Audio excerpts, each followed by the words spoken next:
What makes me really sad today are what I call unholy alliances.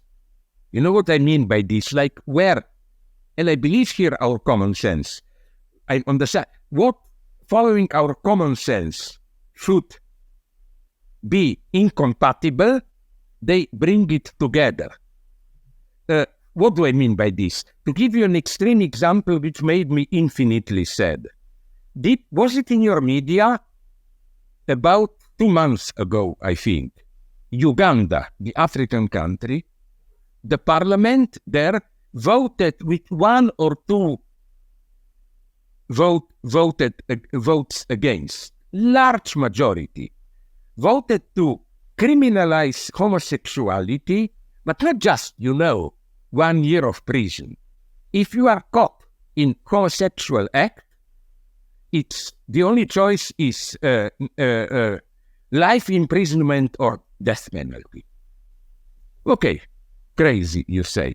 But what made me so sad is that, you know how they justified this with anti-colonialism.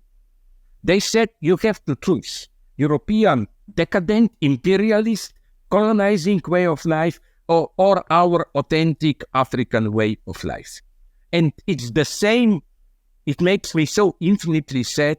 I don't know how it is in the United States, but it is, I think, with Ukraine. My God, it's a miracle what happens there.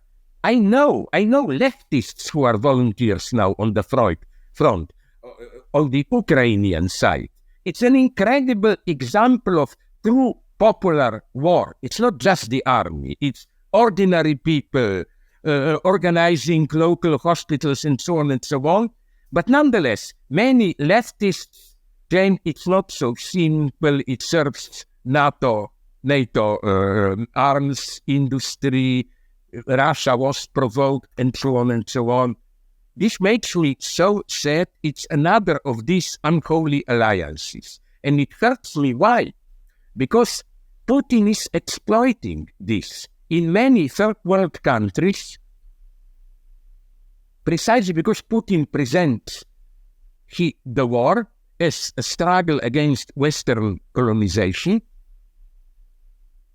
they identify with Putin. It's another unholy alliance. And that's what really makes me pessimist today. But again, to understand this mechanism, again, I would say psychoanalysis is needed.